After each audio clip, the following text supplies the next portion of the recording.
Just a reminder to share, like, and subscribe to the show wherever you are listening to it. And please, give it a 5-star rating as it helps the show to beat the big tech algorithms. Also, if you love the Red Pill Patriot show, please consider becoming a patron subscriber for as little as $5 a month. With that, you'll have early access to each weekly episode and exclusive content, including access to the Daily Dose videos and many other perks and benefits. Just visit the show's Facebook page by searching for Red Pill Patriot Show and click on the blue Shop Now button to see all the options for supporting us.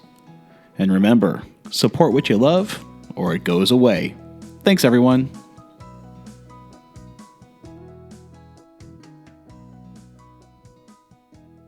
This is your last chance. After this, there is no turning back. You take the blue pill, the story ends. You wake up in your bed and believe whatever you want to believe. You take the red pill, you stay in Wonderland, and I show you how deep the rabbit hole goes.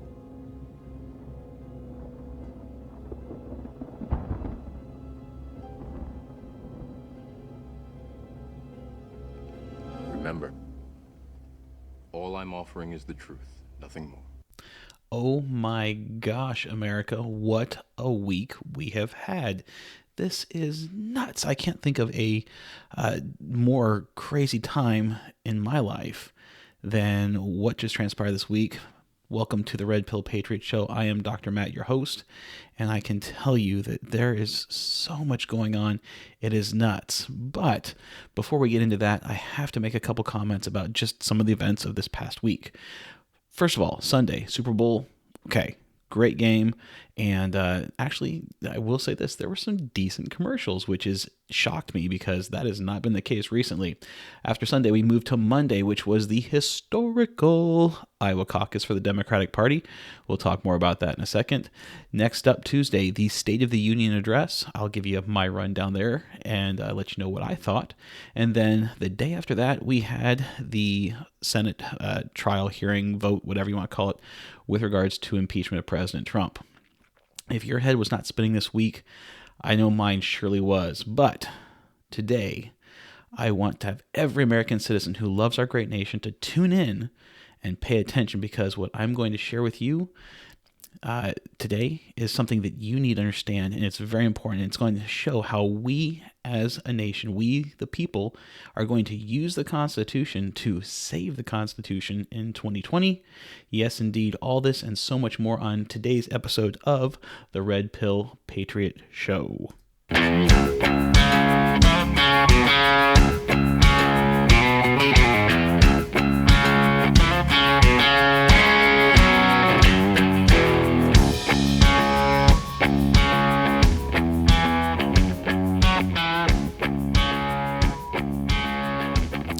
All right.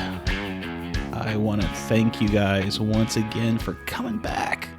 I love getting together with you weekly and just kind of going through some very important things.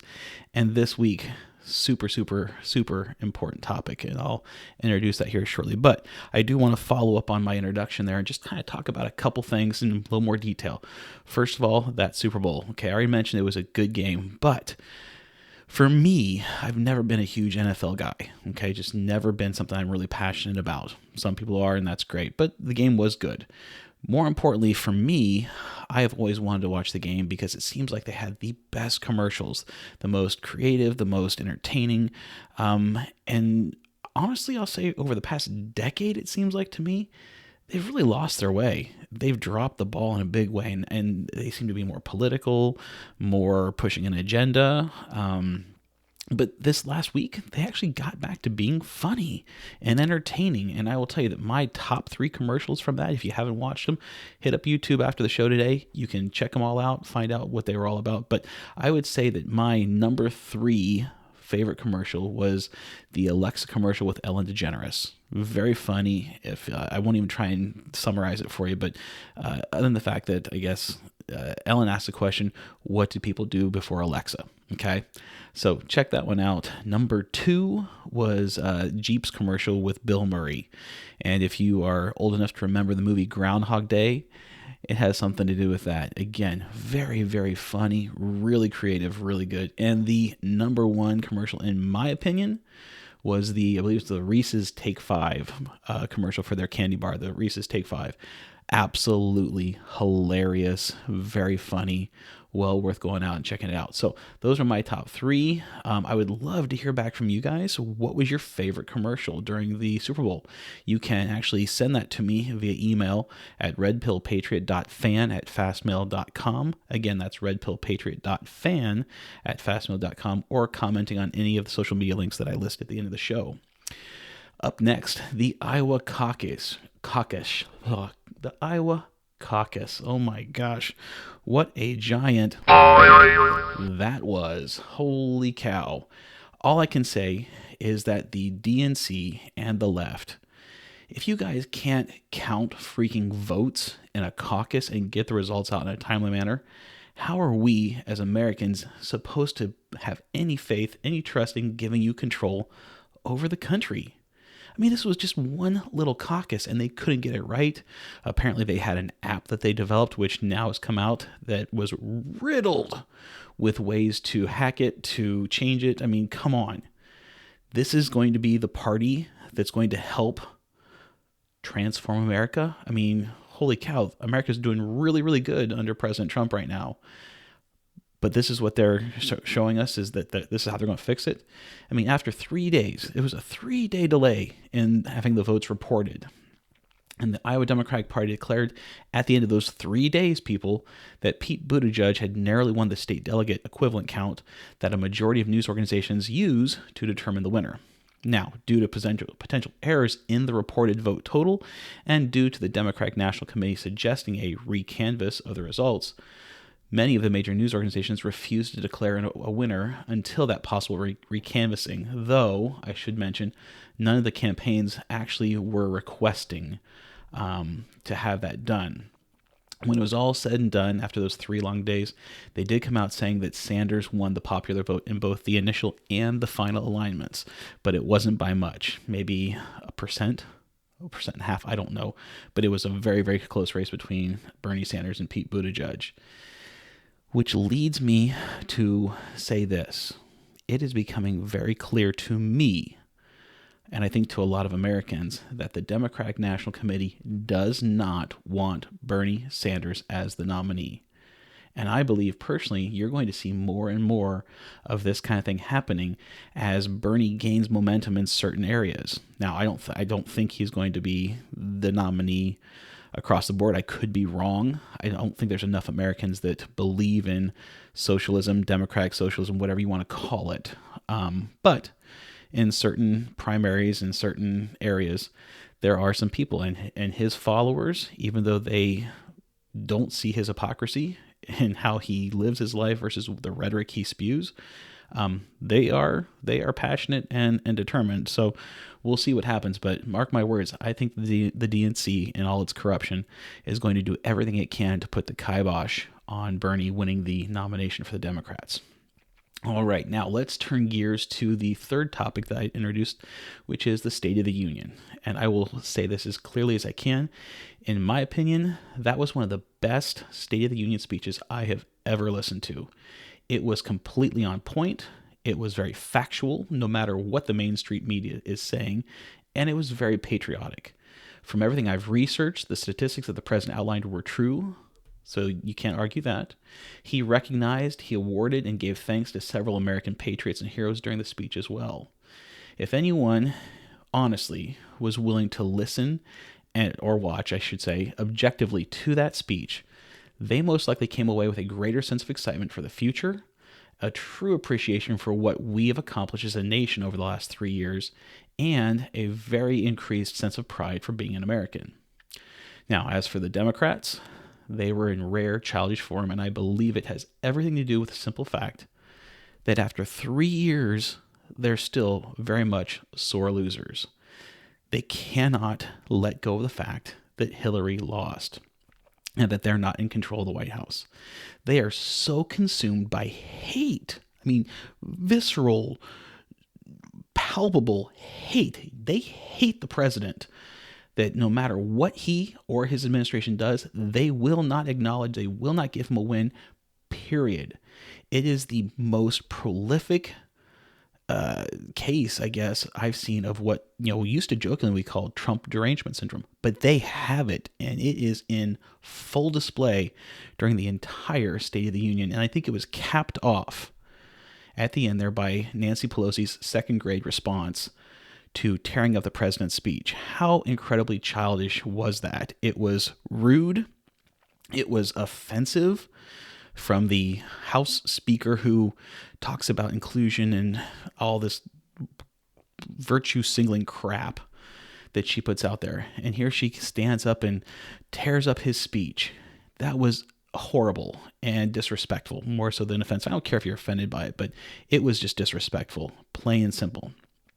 And, going into this, especially after seeing that behavior, I wish I had the ability to hop on Amazon and order a baby pacifier for every single Democrat that was in the House that night, because the vast majority of them were simply acting like babies, throwing a temper tantrum, and there's no other way to argue it.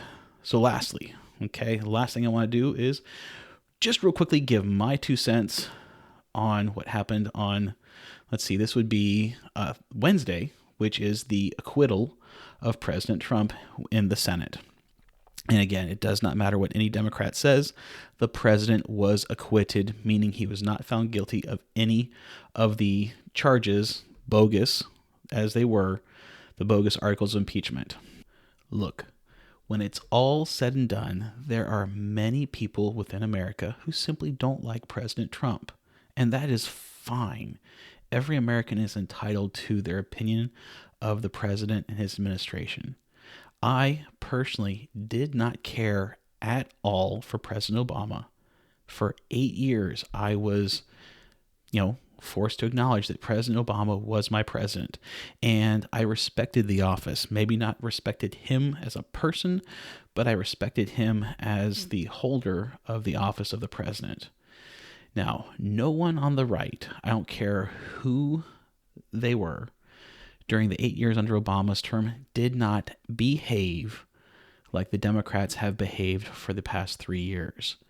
Their antics, their tactics, everything they have done has been horrible, okay? And if anyone that is a conservative or more right-leaning than whatever they are had behaved or acted like they did, we would have been labeled, canceled, shut down, shut up, called every derogatory and horrible name in the book, and there would have been nothing you can do about it. But again, that's not how I've seen conservatives behave. The simple truth of the matter is that nothing that the president has done or did amounted to bribery, treason, or high crimes and misdemeanors. And those are the only impeachable offenses laid out in the Constitution. Notice it says high crimes and misdemeanors, not any crime, okay? I'm not saying President Trump is pure as the freshly fallen snow. He's not. He's a fallible human being. But he did not do anything that would rise to the level of impeachment, period, okay? And I'm sorry if you disagree with that, but that is the truth. Now, if you don't like the president, if you think he's a mean, horrible, disgusting, dirty man, that's, again, you're right. And what you can do is you can exercise your right to vote in 2020. Vote for whoever you want that is on the ticket. That's absolutely fine. Or do a write-in. I don't care. But exercise your right to vote. That is how our republic functions. I will tell you, though, I honestly believe the Democrats, everything they've been doing, the Mueller report, the Russian hoax, the impeachment, everything they're doing has really backfired on them. And they are inadvertently moving in a direction that will ensure President Trump gets reelected and serves another 4 years. They are so out of touch with middle America and the majority of people in this country. They have absolutely no clue about what average Americans want. I mean, it's absolutely ridiculous to look at how they act. All right, guys. Well, that is enough of recapping the events of the week. I had to just get that out of my system real quickly. After the break, I am going to get into the meat of this episode and share with you all how we, the people, have a plan and a path to take back control from the Washington elite in Congress and the judiciary. The question is, Do we have the courage to do what it takes?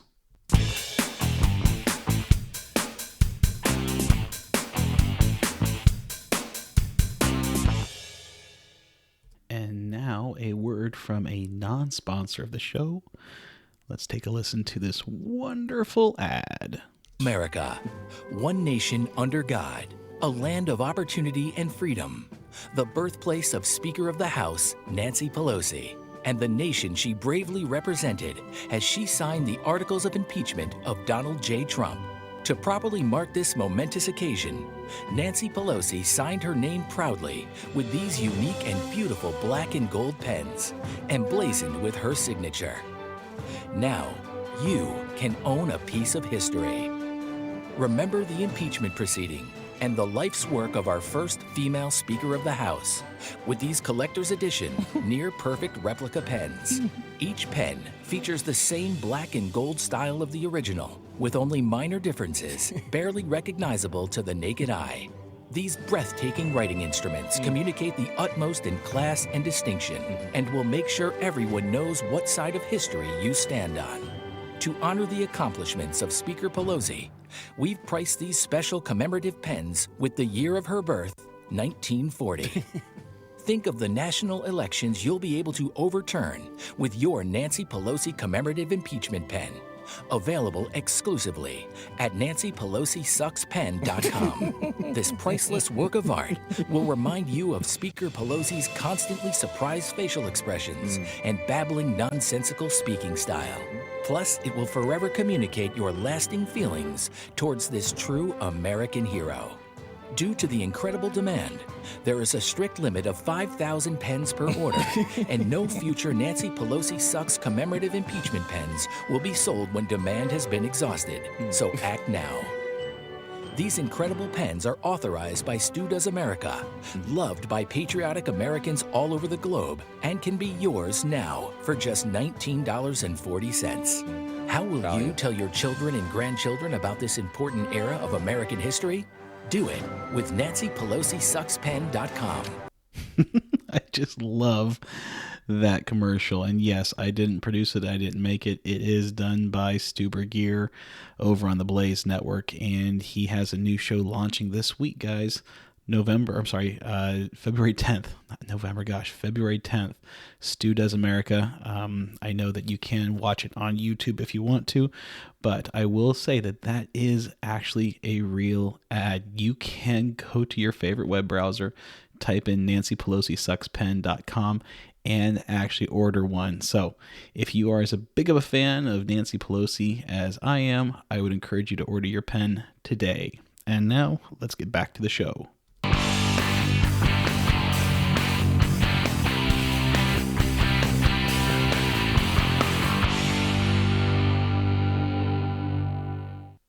Before we get into the next section of the show, I have something special I want to do. And what that is I want to start a new segment. And I really hope that this will become a regular part of each episode moving forward. And what that is I'd like to call it the Red Pill Patriot Patron Subscriber Shout Out. And on this first installment of the shout out, I want to take a moment to say thank you to Mr. Eric Boyd. Eric is the latest patron subscriber to support the show, and I want to publicly thank him for doing so. Eric, it is because of fans like you that I am able to continue to create episodes of the show and make them better and better each and every week. So thank you very much again to Eric Boyd. He is truly a patriot. And if you would like to get your very own shout out in an upcoming episode of the Red Pill Patriot Show, head over to our website at redpillpatriot.podbean.com and click on the green Become a Patron button in the upper right hand corner, where you will get all the details on how you can support the Red Pill Patriot Show. All right, guys. So, what's next? Well, let's move on here, and hopefully by now, if you have listened to any additional episodes of the show, you have a pretty strong understanding that I am what I consider a very staunch American patriot who loves our country and is constantly seeking for truth. One of my biggest frustrations, though, is honestly the very bloated and out of control federal government. And I think many, many, many Americans share that sentiment. What we have in Washington today was not at all what our founders had in mind when they drafted the Bill of Rights and the Constitution. However, years of men and women seeking their own self-interest over the needs of their constituents, who graciously elected them in the first place, has left us with a Congress and a judiciary that on countless occasions has overreached what they should be doing. Funny thing that you may not know, but the original Constitution is no longer what Washington uses to kind of establish precedent and move things forward. They don't refer to the Constitution. They actually have what they now call the 3,000-page Constitution, lovingly. And there's a video on YouTube you can check out about it. But basically, every judicial ruling that the Supreme Court has ever made has been bound, and it's bound every year or so, and it has a ton of blank pages in the back for future renderings of decisions. So rather than referencing the original Constitution, they're referencing their own works, which to me doesn't seem right. Now, the primary reason I feel most Americans have lost faith in the government and do not feel as if they are being heard or listened to, and more importantly, why they choose to not get involved via exercising their constitutional right to vote, is because of the overpowering government. They don't trust government. I mean, we see it all the time. We hear it all the time. How many people do you talk to that say, I don't vote, or I don't get involved in politics because I don't trust what's going on in D.C.? Well, while I was scouring the University of YouTube online this week, I found an opinion piece from the New York Times that, honestly, as I listened to it, had some really solid points. However, I will say that even though it has some good points, there are a few things I don't agree with. But what I'd like to do is play that for you right now. And we'll go ahead and cue that up and get that going right now.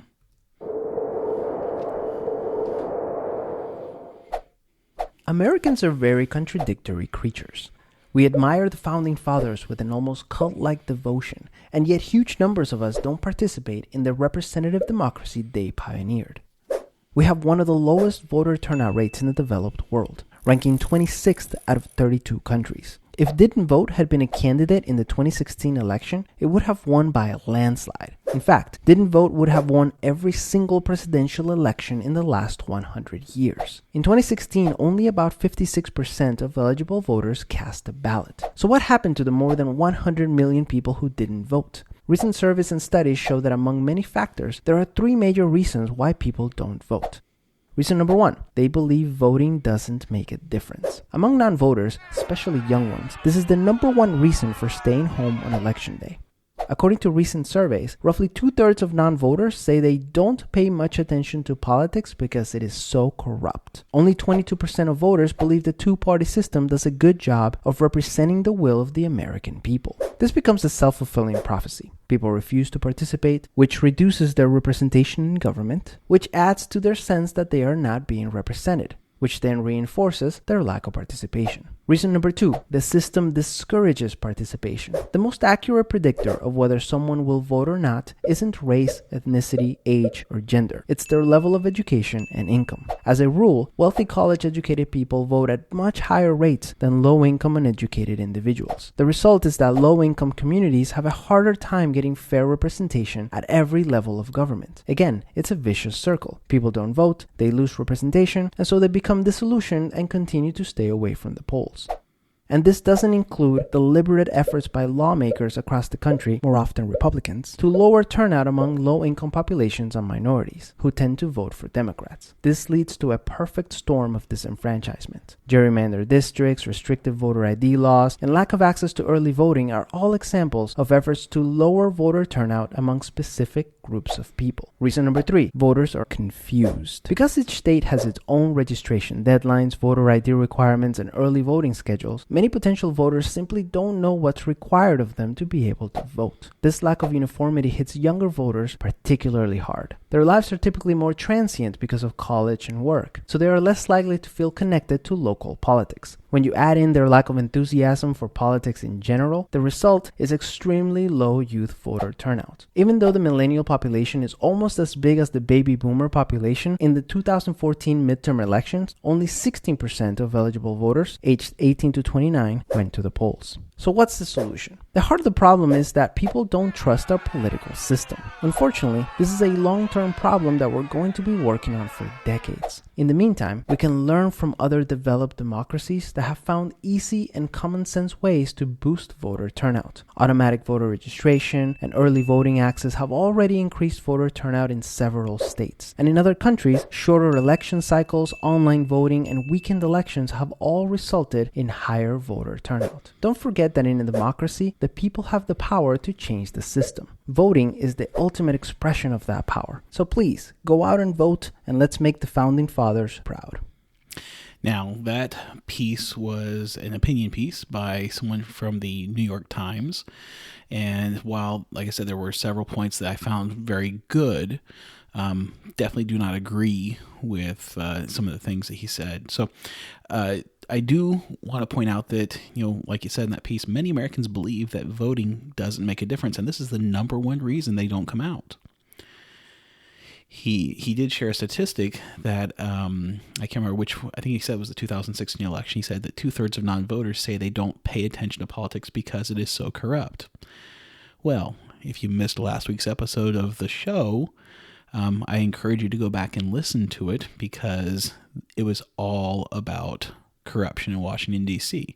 So he's 100% on point there. Politics is corrupt, and the people are sick and tired of it. And then he also went on to say that he believes the system discourages participation. Now, at this point, I really disagree. See, most people truly don't take the time to educate themselves about candidates and issues, and that is mainly why they don't participate in voting. And I should point out that I wholeheartedly 100% disagree with the author when he talks about how, quote, deliberate efforts made by lawmakers across the country, more often Republicans, to lower turnout among low-income populations, including minorities who tend to vote for Democrats. I completely disagree with that, okay? What every American should want, regardless of socioeconomic standing or ethnicity, is a fair and honest election. And that is why conservatives desire fair and just voter ID laws. I'm just going to hop on this for a second here. I can't begin to tell you the list of the plethora of things that we in America are not allowed to do without first presenting some form of identification in order to engage in or gain access to all kinds of places and activities. Voter ID laws are not about keeping people away from voting. It is all about ensuring an honest and fair election process, one in which grandma and grandpa who have passed away aren't coming back from the grave to cast their vote for the Democratic candidate, if you catch my drift. I won't get into it here and now, but who knows? Maybe that would make a good episode to explore more fully as we get closer to the general election in November. And lastly, he mentions that voters are confused, and I will admit, it takes some thought and action on an individual's part to make sure they are registered to vote. And without a desire to vote, there isn't much motivation to figure out what is required to make sure someone can vote. So, looking at those three things that he outlined, I wanted to see if that holds up. And so there's another clip here I'm going to share with you of just a couple young adults expressing their thoughts on why young people in particular choose not to vote. I'm kind of not voting because I don't really guess I keep up with what's going on with the government, and it's kind of sad that I don't do that, but I'm really busy. I am voting. I feel like it's very important for me to go out and vote just so I can get my voice known. A lot of my peers don't vote because I want to say they don't think it really matters. And I think they don't have enough incentive and enough motivation to go vote because they're not seeing any changes in their neighborhoods. I guess I don't pay attention to it due to the negativity that everybody has to say about it and all the opinions out there, and just, I don't know. I guess I just don't want to be really a part of that. It's just all the slandering they're doing to each other. I don't like that. It's just one minute it's something good about the person, then it's just all these bad things. So it's just all over the place. You don't know what to believe or who to believe. I did not sign the thing in time to get the form, so I did not this year. I just feel like our age group is a lot less political than older people. I don't know why. I think it's just a lot more difficult for people to actually care about it, which is like kind of bad, but I'm voting, and I think one of the main reasons that students my age struggle to vote is we've moved around a lot. So I've moved 3 times in the last 4 years, between my undergrad to my master's to my PhD. Every time you move, you have to re-register to vote. So I'm registered to vote, but actually my husband isn't, because we weren't able to get all the paperwork together in time to make the voting deadline. I already voted. Well, it's something important that everybody, or every young adult, should be doing. It's our future. So you can see there, at least in that clip, that with the people that were interviewed, a lot of the points that were brought up did indeed manifest with at least this small subset of people that were asked about voting. But my question is, if people don't trust the government, what can be done? You know, we talk about, voting has consequences, and if you don't like someone, you can vote them out. But that, again, requires people to actually register and go out and vote. And that also requires them to hopefully educate themselves on who their elected officials are. And you'll find out here that many people that are actually voting are younger than their representatives and have no clue who they are. Now, I think we all can agree upon the fact that we can't leave this up to Congress. They're not going to pass any laws that would reduce or limit their massive amount of power that they have accumulated over the years.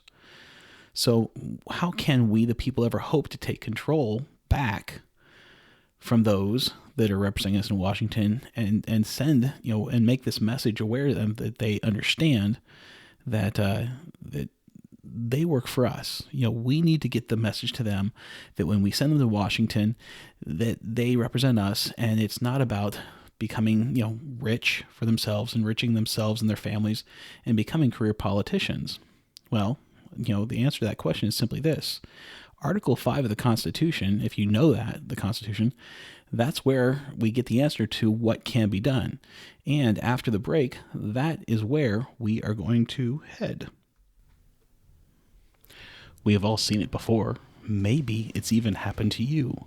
You tweet out something that's on your mind, and that's right. The Twitter overlords have placed you in Twitter jail. So much for free speech, right? Well, wrong. There is an alternative and a better platform. I invite you to take a look at Parler.com. Parler was founded in 2018 and is based in Henderson, Nevada. Good old American company.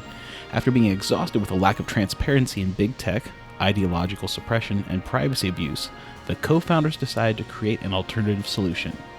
Parler provides a commenting and social news platform for digital publishers, influencers, bloggers, writers, politicians, and social users to share news, opinions, and content in real time.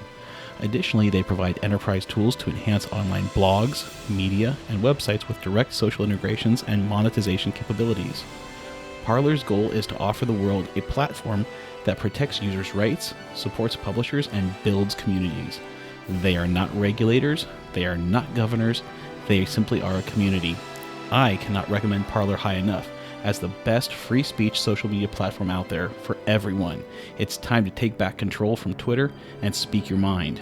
You can find and download the app in either the Apple App Store or on Google Play, or on any major web browser, go to Parler.com. Once you've downloaded it to your phone, be sure to set up your account, and lastly, make sure you find me by searching for @Red Pill Patriot Show.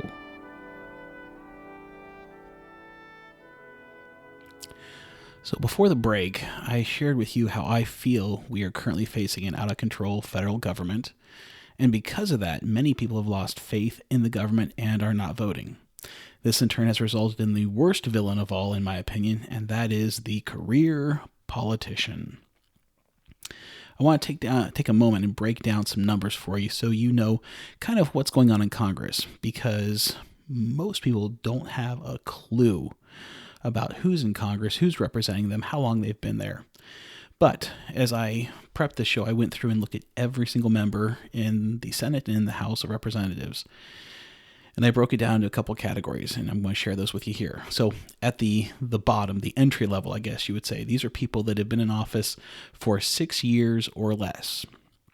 Currently, this group includes a total of 228 men and women between the House and the Senate. And I, for one, feel that this is the right amount of time for anyone to serve in the federal government before returning to the private sector and working there as far as Congress goes, and maybe in the judiciary. But currently, and you may know this, but there is absolutely no limit to how long an individual can hold office in either the Senate or the House, unlike the president, who is limited to 2 4-year terms, as most people know. Now, why do you guys think that the president is limited to 2 4-year terms, but the other branches there in Congress, the Senate and the House, can be in there as long as they like? That doesn't seem right to me. Now, we already talked about those that are 6 years or less. Of the remaining members of Congress currently, there are there's 201 members who have been in office between 7 and 16 years. There are another 76 members who have been in office between 17 and 26 years. There are 23 members, guys, who have been in office between 27 and 36 years. And lastly, rounding out the top of the list, there are 8 members who have been in office for 37 or more years. That means that there are some people serving Americans who have been in Congress longer than I have been alive. That's crazy. How out of touch do you think those people are with your average middle American people? They have no clue. Now, I will tell you that once someone makes it to Congress in Washington, they really have a pretty good thing going. And as I looked into this, I can tell you, I can understand why many of them don't ever want to leave. Check out this information, okay? Now, do you know off the top of your head what the average compensation is for most senators and representatives in Congress? I'll tell you that the average senator or a member of the House gets a salary of $174,000 per year. Now, this does exclude the Speaker of the House, whose salary is $223,500. That means that Nancy Pelosi is getting almost $250,000 to act like a child and to throw temper tantrums. It just floored me when I saw that. Additionally, the president pro tempore of the Senate and the majority and minority leaders who bring home about $193,000 annually. Now, compare what those people make to the average American. I looked it up in the 2018 U.S. Census Bureau, which is the most recent data that we have. They said that the median household income for American citizens is $63,179. Now that's the median. It's not bad income, but how hard do you work to make that money? And here are these people in Washington that are pulling in minimum $174,000 per year. And it's not just their salaries, guys. I'm going to show you some of the things that they get in addition to that. And I'll tell you, it's crazy. It's absolutely crazy. So let me talk about some of the perks they get. Okay, first of all, this is kind of crazy. There's 10 things I think here I'm going to list for you. First, tax deductions. May not know this, but members of Congress procure a bonus tax deduction each year for living expenses while away from their home states and congressional districts. This extra $3,000 deduction is something that only lawmakers are privy to. But believe it or not, it's one of the cheapest congressional perks members of Congress enjoy.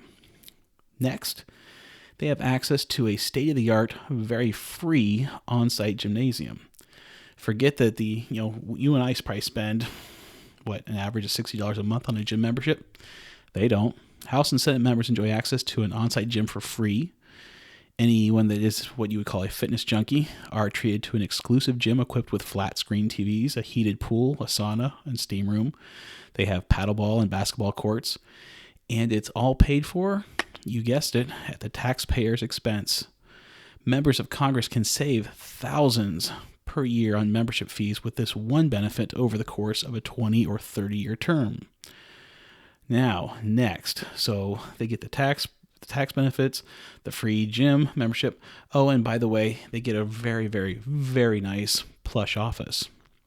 In fact, a seat in Congress comes with prime office space. Members make themselves at home in the office on Capitol Hill while also maintaining space in their home districts. The Congressional Research Service says every senator gets at least $40,000, maybe more, to furnish their home state offices. And it's a never-ending shopping spree on the taxpayer's dime, as there's, quote, no restriction, end quote, on the number of offices they can open within federal buildings. So they have really nice offices also paid for by the taxpayers, guys. Now, this next one, this is something I think we would all really love to have, but it's reserved for members of Congress, and they get some serious paid time off. Currently, the congressional calendar varies from year to year, but each year includes sessions on the docket as well as time allocated to work outside Congress. Sometimes this time is spent conducting business within their home state, and other times it means vacation. Members of Congress get the entire month of August and 2 weeks around Easter off. Of course, the congressional docket can be changed, and they have been known to work weekend hours, albeit on very, very rare occasions. The official calendar showed Congress was in session for just 145 days in 2017, and in 2018 was slated for even less. Can you imagine that, guys? Only having to work 145 days a year. This means that the nation's representatives, the people that we send to Washington, are awarded more than 220 vacation days in 1 year. How many vacation days do you guys get each year? I know it's just a couple. It's nowhere near that kind of time off, but Congress, they get it. What about health care? That's always a hot topic with people talking about health care. And in fact, the House and Senate leaders spent countless hours debating health care on the company dime with hardly anything to show for it. You remember that. And it's still an ongoing topic. But members of Congress have no personal need to fix the system with the congressional perks they receive regarding health care. Now, before you get too upset, health care isn't free for them, but they do receive federal subsidies, covering 72% of the cost of the premiums in an Obamacare Gold level plan. According to one fact-checking website, members, quote, pay approximately 28% of their annual healthcare premiums through pre-tax payroll deductions, end quote. In addition, they receive low-cost care through the Office of the Attending Physician and free outpatient care at military facilities in and around Washington, D.C. So they get a sweet gig when it comes to health care that not all of us enjoy. I mean, 72% subsidy. And who pays for that subsidy? Oh, wait, taxpayers do. Yep, that's right. Well, what about what happens when they eventually do retire and get to that point where they leave? Well, for many Americans, you and I, the 401k acts as a substitute for a pension. But Congress members, guess what? They have access to both. 5 years of service is all that's needed for members of Congress to become eligible for a pension. CNN Money reported that John Boehner, former Speaker of the House, was entitled to roughly $85,000 in annual pension benefits upon retiring in 2014 after 24 years in service. Those who served just 5 years are guaranteed annual pensions of at least $14,000. Now, $14,000 is not enough to really live on, but it sure makes things a little bit easier, and that's just after 5 years of service. Member contributions are matched up to 5% via 401k style thrift savings plan, and we can't possibly forget Social Security. They are required to contribute and thus eligible to collect upon retirement. Next up on the perks list here, free parking. One of the most coveted congressional perks is free airport parking separate from public garages. Yep, you guessed it. Members of Congress pay $0 to park at Ronald Reagan Washington National Airport and Dulles International Airport. Forget the per-day rate commoners pay. That pay is better served elsewhere for lawmakers. The records that I looked at show congressional use of the free parking benefit cost taxpayers more than $132,000 in 2015. What about death benefits? We know everyone dies. Well, would you believe it if I told you that the death benefits that these guys get is better than the military's? In fact, should a member of Congress be killed while serving their term, the surviving family members are entitled to death benefits equivalent to 1 year's salary, a minimum of $174,000. This was the case for the widow of New Jersey Senator Frank Lautenberg, who when he passed away in 2013. By comparison, family members of the armed forces killed in the line of duty are only privy to a gratuity payment of $100,000. Who's more important? Our military or the Congress? I mean, again, and I don't want you to think I don't respect Congress, but let's be honest. They're given way too much here, okay? But we're not done yet. They get what we call fun money. In addition to a lofty salary, members of Congress enjoy access to the Members Representational Allowance, or MRA, used to maintain their offices and build a legislative team. House representatives took more than $944,671 from the piggy bank to fund salaries for 18 permanent employees. In 2016, they took another $250,000 that was spent on another costly congressional perk known as, quote, franking. This term is used for mass mailings sent out by Congress courtesy of the taxpayer. We're paying their postage, guys. The subsequent fund money available to senators is much bigger and depends on the size of the state they represent. This allowance varies from around $2.4 million for a senator representing a state with a population under 5 million to more than $3.8 million for a state with 28 million people or more.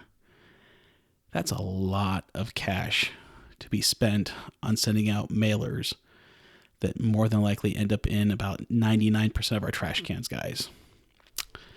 But yet, they get it. They get to spend this money that we pay in taxes, and we don't have anything to say about it. Lastly, one of the perks that is probably the most coveted is flying for free. Yep, one of the most expensive congressional perks is travel. No, not every flight is free, but most flights between their home states and Washington, D.C. are funded with taxpayer money. USA Today reports Congress spent at least $14.7 million on taxpayer-funded trips in fiscal year 2016. Even more unique is that lawmakers can haphazardly book themselves on multiple flights without dual charges thanks to their sometimes demanding schedules. So, I'm not going to recap those here, but those 10 perks plus at least a minimum of $174,000 a year salary, and no wonder these guys and gals want to stay in office. It's no wonder that they have absolutely no desire to ever leave Washington, not to mention the countless self-enrichment schemes that they've been using for years to personally and enrich themselves as well as their family members, which I did touch on that in last week's episode. You know, I had to do this, and it made me sick when I saw this. But do you know that if someone, and we know they're there, has been in office for 37 years, and if you take a salary of $174,000 a year times 37 years, that comes out to $6.4 million that person will be paid or has been paid. How many Americans working 5 days a week, 9 hours a day, will walk away with $6.4 million after 37 years? Unless you're really good at investing and living on a very small amount of money, that ain't going to happen. Most Americans don't have that. Most Americans, for crying out loud, are living paycheck to paycheck. But again, not Congress. So I tell you this because you need to understand what's going on in Washington. You need to know what's happened. Now, again, I go back to that question I asked you earlier. What are we to do? What are we supposed to do? Now, I did mention that there is an answer, and lo and behold, like I mentioned, it's found within the Constitution. What I want to do is I want to play for you a little clip here that talks about how the states can save America. The federal government has become a lumbering giant. With each passing year, it gets bigger and scarier. In 1965, Washington was $761 billion big. In 2016, it was $3.5 trillion, 5 times the size. If the government spent only the money it collected in taxes, that would be one thing. But it always spends more, which is why we're $20 trillion in debt. That's 13 zeros. Count them, 13. But the crazy spending isn't even the worst of it. Washington is involved in every part of our lives. Think about anything you do, from driving your car to buying your groceries to mowing your lawn.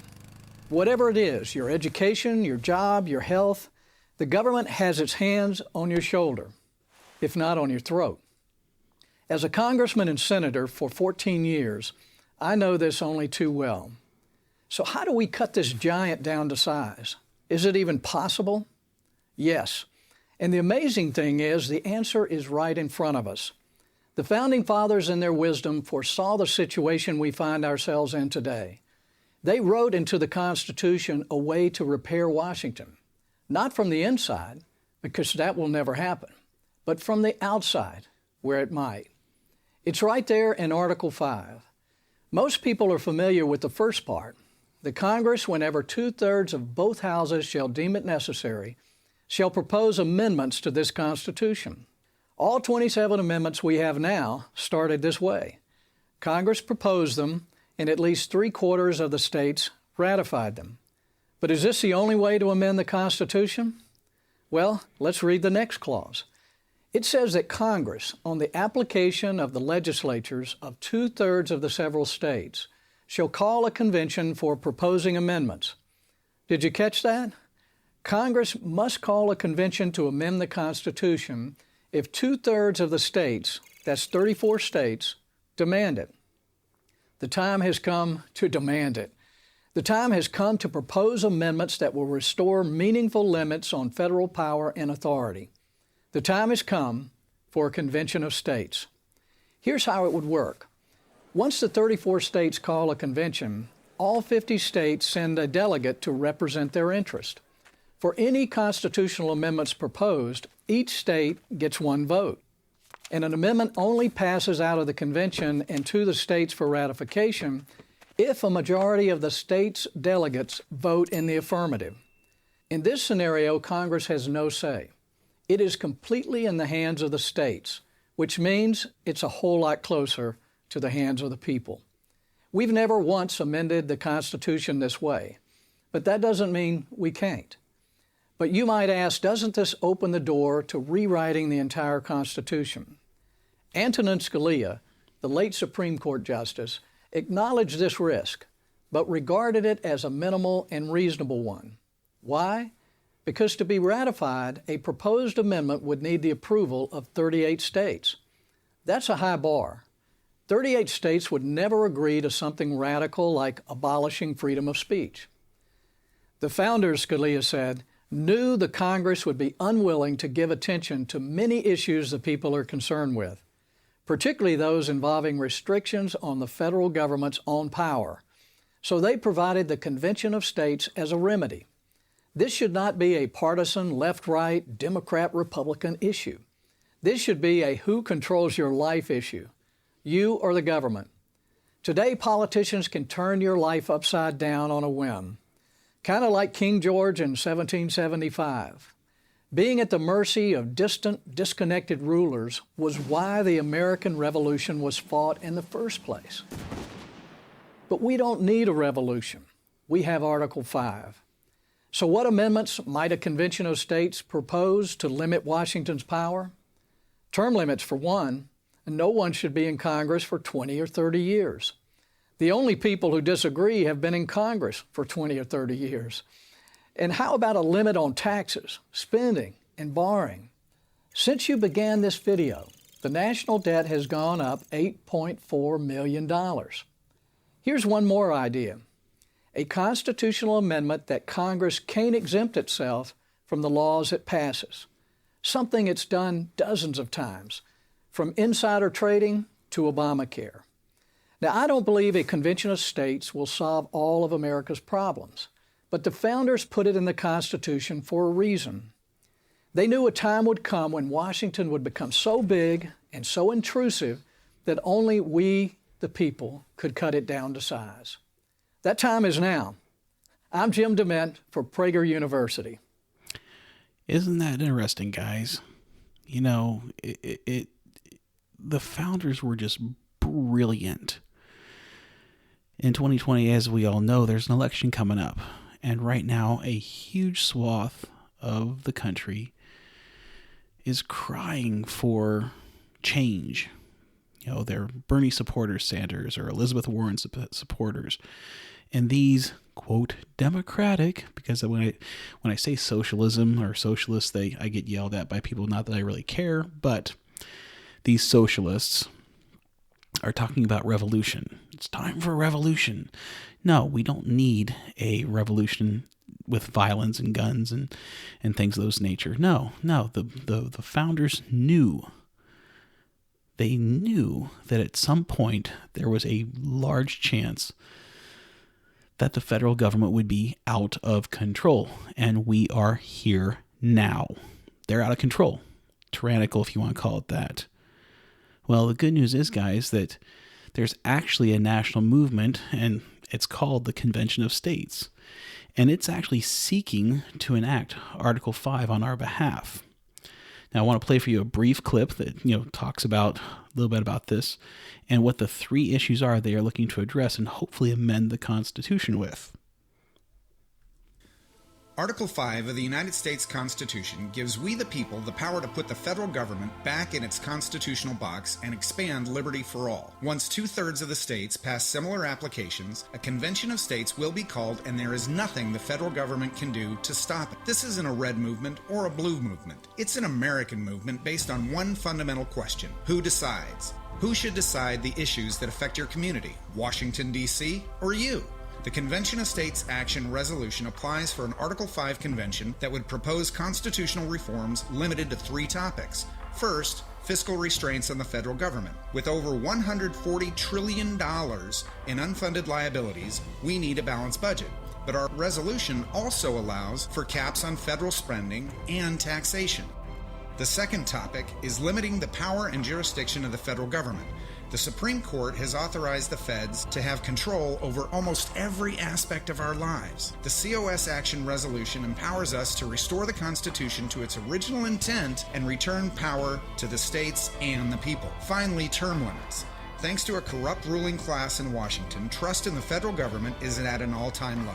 That's why our resolution gives Convention of States commissioners the power to send the career politicians packing, including the judiciary and other federal officials. So what can you do? First of all, sign the petition at cosaction.com and get as many of your friends and family to do the same. With your full address, your state legislators will know that you really are their constituents in their district. Call, email, or request a meeting with your state legislators to ask them to co-sponsor the COS resolution in their state. Get plugged in with your local Convention of States team so you can stay engaged, educate others, and respond to national calls to action. Our success depends on you, so we're inviting you to be part of history. Let's invoke the constitutional solution that's as big as the problem.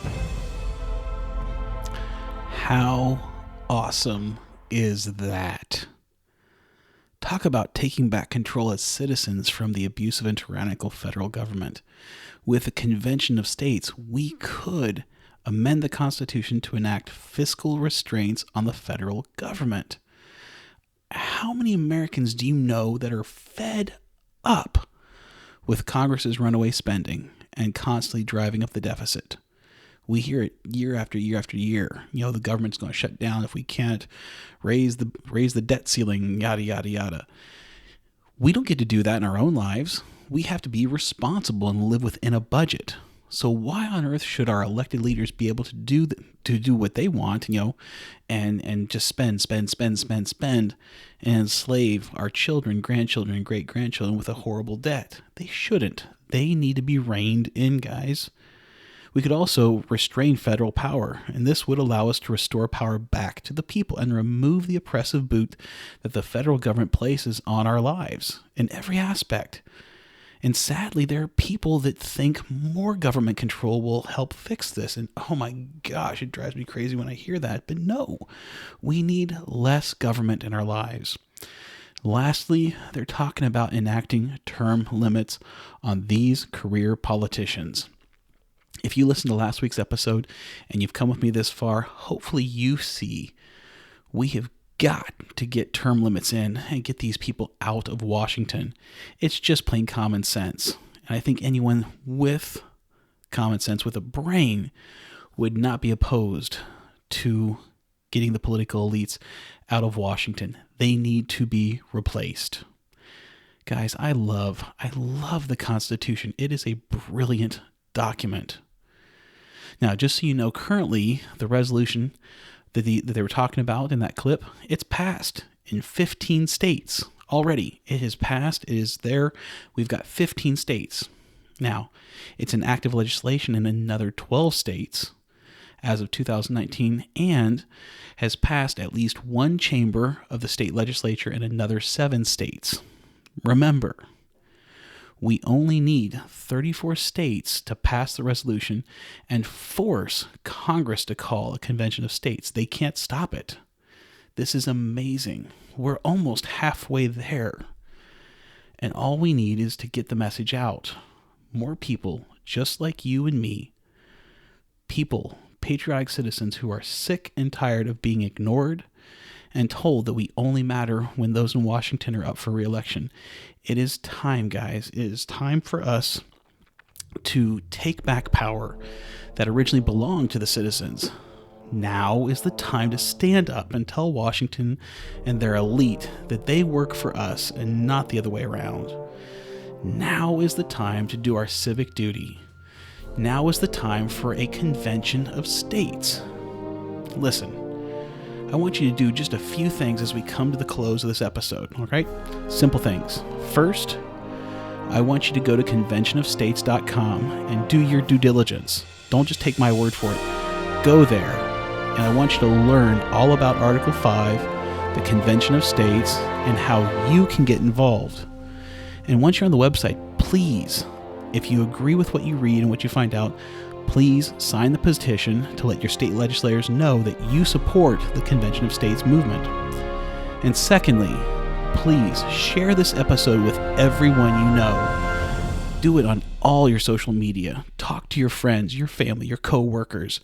There are millions of Americans who would join in with us on this if they only knew that it was an option, and you can be that voice. You can be the American patriot who lets them know that there is hope and that together we can restore our great country. As always, I really appreciate you tuning in and ask that you subscribe to the podcast if you like what I'm doing. Please share it with others you know and be sure to give it a 5-star rating. And if you'd like to get in touch with me or leave comments about the show, I'm on all the major social media platforms. You can reach us at redpillpatriot.fan@fastmail.com. On Facebook, it's the Red Pill Patriot Show. On Twitter, it's at Red Pill Patriot, and that's R3D Pill Patriot. We do have an Instagram channel, and that's the Red Pill Patriot Show. On Minds.com, at Red Pill Patriot. And lastly, on Parler, you can reach me at Red Pill Patriot Show.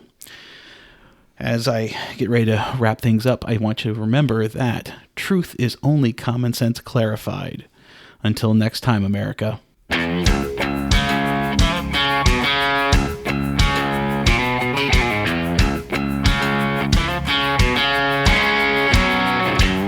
Your American dream has a white picket fence on a landscaped lawn with a 30-year fixed. A pretty little wife laying out by the pool. A Mercedes-Benz and a couple of kids in a fancy private school. A 6-figure hobby with a 401k. Paints a pretty scene on the silver screen, but that stuff just ain't for me. My American dream is a bottle of beam turned up when the sun goes down. Kid rock and coal on the stereo, bunch of rowdy friends getting loud. Down by the riverside, girls looking fine in tank tops and cut-off jeans. You can keep your fancy fantasy, and I'll keep living my American dream. Your American dream is clean cut and shined, and I got blood and sweat and beer all over mine. You got your future interest stacking up there on Wall Street, but I got my investments tied in the Tennessee lottery. My American dream is a bottle of bean turned up when the sun goes down. Kid rock and coal on the stereo, bunch of rowdy friends getting loud. Down by the riverside, girls looking fine in tank tops and cut-off jeans. Keep your high society, and I'll keep living my American dream.